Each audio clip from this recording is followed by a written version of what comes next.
ഈശോമിശിഹായിൽ സ്നേഹമുള്ള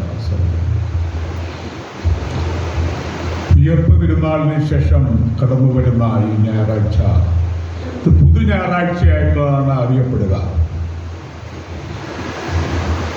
ആദിമ സഭയിലെ പാരമ്പര്യം അനുസരിച്ച് ദുഃഖശനിയാഴ്ച രാത്രിയിൽ മാമോദിസ നൽകിയിരുന്നു. വിശ്വാസത്തിലേക്ക് കടന്നു വരുന്നവര് ദീർഘമായ പഠനത്തിന് ശേഷം ദുഃഖശനിയാഴ്ച രാത്രിയിൽ മാമോദിസ സ്വീകരിച്ച് വിശ്വാസത്തിലേക്ക് കടന്നു വരികയാണ്.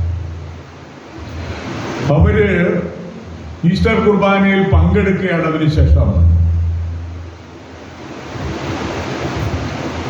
ഇങ്ങനെ സഭയിലെ അംഗങ്ങളായിട്ട് തീരുകയാണ്.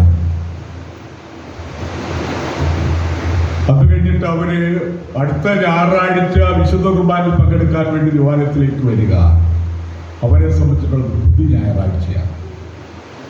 ഒരു വിശ്വാസത്തിലേക്ക് കടന്നു വന്നതിന് ശേഷം പിന്നീട് വരുന്ന ഞായറാഴ്ച കർത്താവിന്റെ ദിവസത്തിന്റെ ആചരണത്തിന് വേണ്ടി കടന്നു വരിക. അതാണ് പുതു ഞായറാഴ്ച എന്ന് പറയുന്നത്. പുതിയ വിശ്വാസികളുടെ ഞായറാഴ്ച.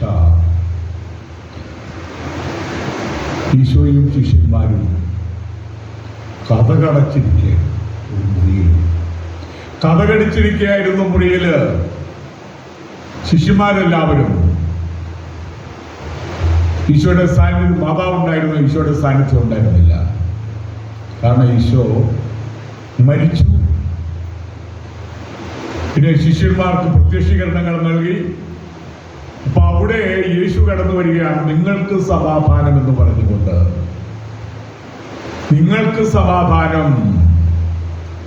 നമ്മുടെ കുർബാനയിൽ ചെല്ലാറുണ്ട് ഡോമിനസ് വൊബിസ്കും, കർത്താവ് നിന്നോട് കൂടെ എന്ന് പറഞ്ഞാല് കർത്താവിന്റെ സാന്നിധ്യം, കർത്താവാണ് നമ്മുടെ സമാധാനം, കർത്താവിന്റെ സാന്നിധ്യം നമ്മുടെ കൂടെ ഉണ്ടായിരിക്കട്ടെ എന്ന് പറയുകയാണ്. ആദ്യം വന്നപ്പോൾ തോമാശ്ലീഹ കൂടെ ഉണ്ടായിരുന്നില്ല. തോമാശ്ലീഹ പറഞ്ഞു, യേശുവിനെ എനിക്ക് നേരിൽ കാണണം, ആണിപ്പഴുതുള്ള കൈകൾ കാണണം, കുന്തം കൊണ്ട് മുറിവേറ്റ അവിടുത്തെ തിരുമേനിയില് എന്റെ കൈകൾ വെക്കണം, തിരുവിലാവിൽ എന്റെ കൈകൾ വെക്കണം. കഴിഞ്ഞിട്ട് പിന്നീട് കുറെ ദിവസങ്ങൾക്ക് ശേഷം യേശു വീണ്ടും കടന്നു വരികയാണ്. ശിഷ്യന്മാരെല്ലാവരും ഉണ്ട്, തോമാശ്ലീഹായും അവിടെയുണ്ട്. കർത്താവ് അപ്പോഴും സമാധാനം നിങ്ങൾക്ക് എന്ന് പറഞ്ഞുകൊണ്ട് കടന്നു വരികയാണ്. തോമാശ്ലീഹായെ പ്രത്യേകമായിട്ട് വിളിക്കുക. തോമാശ്ലീഹ വിളിച്ചിരുന്നത് താമ എന്ന് തോമാമ പറയുന്നത്. താമ എന്ന് പറഞ്ഞാൽ ഇരട്ട പിറന്നവനാണ്. തോമ വന്നു കഴിഞ്ഞപ്പോൾ യേശു കൈകൾ കാണിച്ചു. തോമ അവിടെ വരിക, എന്റെ കൈകൾ കാണുക, ആണിപ്പെടുത്തുള്ള എന്റെ കൈകൾ കാണുക. നീ കടന്നു വരിക, എന്റെ തിരുവിലാവിൽ കൈകൊണ്ട് വയ്ക്കുക, കൈകൾ വയ്ക്കുക, എന്റെ തിരുവിലാ മുറിവേറ്റ എന്റെ തിരുവിലാവ് നീ കാണുക. അത് കഴിഞ്ഞിട്ട് പറഞ്ഞു, നീ അവിശ്വാസിയാകാതെ വിശ്വസിക്കുക.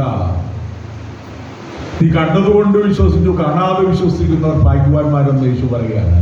നീ കണ്ടതുകൊണ്ട് വിശ്വസിച്ചു, കാണാതെ വിശ്വസിക്കുന്നവർ ഭാഗ്യവാന്മാരെന്ന് യേശു പറയുകയാണ്. യേശയ്യാപ്രവാചകന്റെ പുസ്തകത്തില്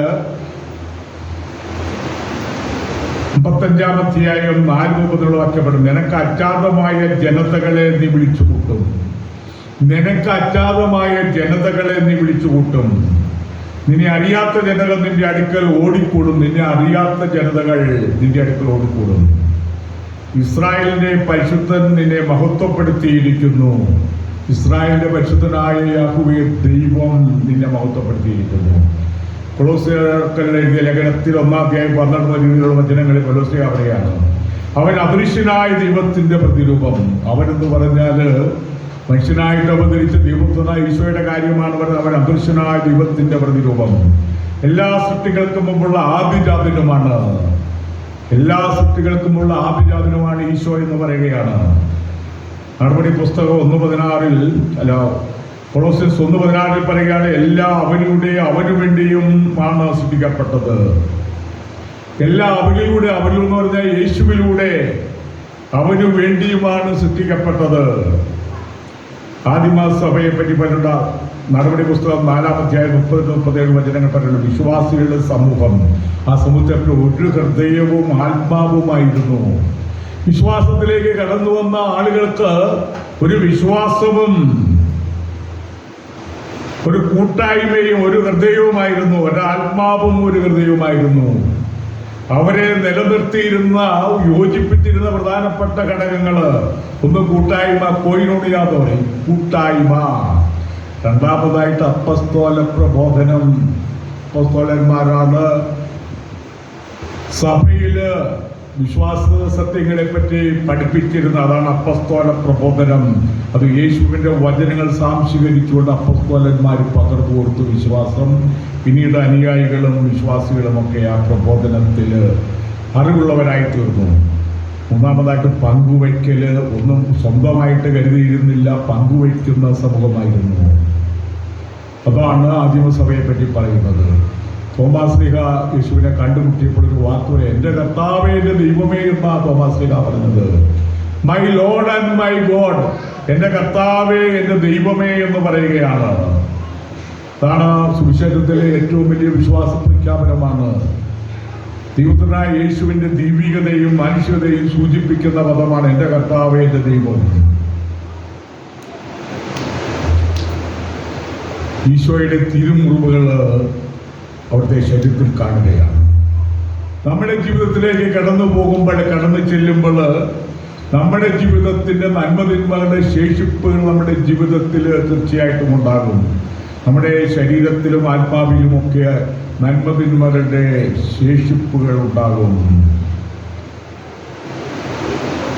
യേശു പറയുകയാണ്, അന്യായമായിട്ട് നിങ്ങൾ പീഡിപ്പിക്കപ്പെടുമ്പോൾ നിങ്ങൾ ഭാഗ്യവാന്മാർ, സ്വർഗരാജ്യം നിങ്ങളുടേതാണ്. നീതിക്ക് വേണ്ടി വിശപ്പും ദാഹവും സഹിക്കുന്നവർ ഭാഗ്യവാന്മാർ, ആത്മാവിൽ ദരിദ്രരായവർ ഭാഗ്യവാന്മാർ, വിനീത ഹൃദയർ ഭാഗ്യവാന്മാര്. നീതിക്ക് വേണ്ടി വിശപ്പും ദാഹവും, പൈതാറെന്നാ പറയുന്ന വിശപ്പും ദാഹവും സഹിക്കുന്നവർ ഭാഗ്യവാന്മാർ, നിർമ്മല ഹൃദയർ ഭാഗ്യവാന്മാര്. അതാണ് ഹൃദയശുദ്ധിയുള്ളവരെന്ന് പറയുന്നത്. പിന്നീട് ഒരവസരത്തിൽ അന്യായം പീഡ സഹിക്കുന്നവർ ഭാഗ്യവാന്മാര്. ഇങ്ങനെ യേശുവിന് വേണ്ടി പീഡകൾ സഹിക്കുകയും ജീവിതം കൊടുക്കുകയും ചെയ്ത നിരവധി വിശുദ്ധര് സഭയിലുണ്ട്. അത് എല്ലാ കാലത്തുമുണ്ട്, ഇക്കാലഘട്ടത്തിലുമുണ്ട്. അപ്പോൾ യേശു കുരിശിൽ മരിച്ചെങ്കിൽ യേശുവിനെ അനുഗമിച്ചുകൊണ്ട് യേശുവിന് വേണ്ടി ജീവിതം കൊടുക്കുന്ന ഒത്തിരി മനുഷ്യര്. ഫ്രാൻസിസ് മാർപ്പാപ്പ കഴിഞ്ഞ ദിവസം നിര്യാതനായി. അദ്ദേഹത്തിന്റെ മരണത്തിന് മുമ്പ് ഉയർപ്പ് തിരുനാളിന്റെ ദിവസം ആളുകളെ സന്ദർശിച്ചിട്ട് ആശീർവാദം നൽകി. അവസാനത്തെ ആശീർവാദം ഫ്രാൻസിസ് പാപ്പ നൽകി. ആളുകളെയൊക്കെ സന്ദർശിച്ചു. പെസഹ വ്യാഴാഴ്ച ജയിലിലെ ആളുകളെ സന്ദർശിച്ചു. പാപങ്ങളോടും പരിത്യക്തരോടും അപശ്വരോടും രോഗികളോടും സമുദായത്തിലെ ഇല്ലായ്മയുള്ളവരോടും ഒക്കെ മാർപ്പാപ്പായ്ക്ക് പ്രത്യേകമായിട്ടുള്ള അനുകമ്പയും കാരുണ്യവും ഉണ്ടായിരുന്നു. കാരുണ്യത്തിന്റെ മാർപ്പാപ്പ എന്ന് ഫ്രാൻസിസ് പാപ്പായെ പറ്റി പറയാനായിട്ട് പറ്റും. അതുപോലെ ലാളിത്യത്തിന്റെ മാർപ്പാപ്പായാണ്. വില കൂടിയ പുതിയ കാറുകളിൽ സഞ്ചരിക്കാതെ സാധാരണ കാറുകളിൽ, വില കുറഞ്ഞ പഴക്കമുള്ള കാറുകളിലാണ് മാർപ്പാപ്പ സഞ്ചരിച്ചിരുന്നത്. കോടിക്കണക്കിന് വിലയുള്ള ഒരു കാർ മാർപ്പാപ്പായ്ക്ക് ദാനം ചെയ്തു. മാർപ്പാപ്പ അത് വിറ്റിട്ട് അതിന്റെ പൈസ പാപങ്ങൾക്ക് വേണ്ടി കൊടുത്തു. അതിന്റെ ദാരിദ്ര്യത്തിന്റെയും മനുഷ്യ സ്നേഹത്തിന്റെയും വിനയത്തിന്റെയും എളിമയുടെ ഒരു പ്രതീകമായിരുന്നു മാർപ്പാപ്പ. മാർപ്പാപ്പായ്ക്ക് കുട്ടികളോട് വലിയ സ്നേഹമുണ്ടായിരുന്നു. ഒരിക്കല് മാർപ്പാപ്പ പേപ്പൽ വാഹനത്തിൽ സഞ്ചരിക്കുമ്പോൾ മുഖത്ത് വൈരൂപ്യമുള്ള ഒരു മനുഷ്യനെ കണ്ടുമുട്ടി. മാർപ്പാപ്പ പറഞ്ഞു, വാഹനം അവിടെ നിർത്താൻ പറഞ്ഞു. അവനെ ചേർത്ത് പിടിച്ചു, അവനെ ആലിംഗനം ചെയ്തു. കാരണം ഇങ്ങനെയുള്ള മനുഷ്യർക്ക് ഒരിക്കലും ആലിംഗനോ മറ്റുള്ളൊരു പരിഗണനയോ കിട്ടാറില്ല. കാരണം മുഖത്ത് നോക്കിക്കഴിഞ്ഞാൽ വെറുപ്പുണ്ടാകുന്ന മനുഷ്യരൂപം, അങ്ങനെയുള്ള രൂപത്തോട് സംസാരിക്കാൻ ഇടപെടാനോ ആളുകൾക്ക് താല്പര്യമില്ല. ഫ്രാൻസിസ് പുണ്യാളനെ അനുകരിച്ച, ഫ്രാൻസിസിന്റെ നാമധേയം സ്വീകരിച്ച മാർപ്പാപ്പയാണ്. ഫ്രാൻസിസ് പുണ്യാളന്റെ ജീവിതത്തിൽ ഒരു കാര്യം പറയുന്നുണ്ട്. ഒരിക്കൽ വഴിയിൽ കൂടി യാത്ര ചെയ്യുമ്പോൾ കുഷ്ഠരോഗിയെ കണ്ടുമുട്ടി. ആ കുഷ്ഠരോഗിയെ ആലിംഗനം ചെയ്തു എന്ന സഹോദരായി എന്ന് വിളിച്ചുകൊണ്ട് കുഷ്ഠരോഗിയെ ആലിംഗനം ചെയ്ത ഫ്രാൻസിസ് പുണ്യാളനെ അടുത്ത് അനുകരിച്ച, നാമധേയം സ്വീകരിച്ച മാർപ്പാപ്പ അത് തന്നെയാണ് വൈരീപ്യമുള്ള ഈ മനുഷ്യനെ ആലിംഗനം ചെയ്തപ്പോൾ ചെയ്തത്. അപ്പോൾ ഫ്രാൻസിസ് പുണ്യാളന്റെ ജീവിതത്തിൽ പറയുന്നത് യേശുവായിരുന്നാ പറയുന്നത്.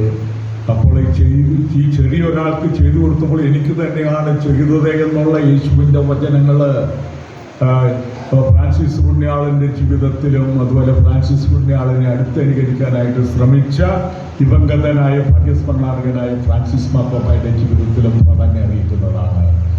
അതുകൊണ്ട് നമ്മൾ പുതിയ ഞായറാഴ്ച ആചരിക്കുന്ന ഈ അവസരത്തിൽ തോമാശ്ലീഹയുടെ വിശ്വാസ പ്രഖ്യാപനം ഏറ്റുപറയാം. എൻ്റെ കർത്താവേ എൻ്റെ ദൈവമേ ഉറക്കെ വിളിച്ചു പറയാം. എൻ്റെ കർത്താവേ എൻ്റെ ദൈവമേ, എൻ്റെ കർത്താവേ എൻ്റെ ദൈവമേ, എനിക്ക് എന്നെ വഴി നടത്തണമേ. എൻ്റെ കർത്താവേ എൻ്റെ ദൈവമേ, എന്നെ അനുഗ്രഹിക്കണമേ. എൻ്റെ കർത്താവേ എൻ്റെ ദൈവമേ, ജീവിതത്തിൻ്റെ പാതകളിൽ എന്നെ കൈപിടിച്ച് നിർത്തി എന്നെ അനുഗ്രഹിക്കുകയും ചെയ്യണമെന്ന് പ്രാർത്ഥിച്ചുകൊണ്ട് പിതാവിൻ്റെയും പുത്രൻ്റെയും പരിശുദ്ധാത്മാവിൻ്റെയും നാമത്തിൽ ആമേൻ.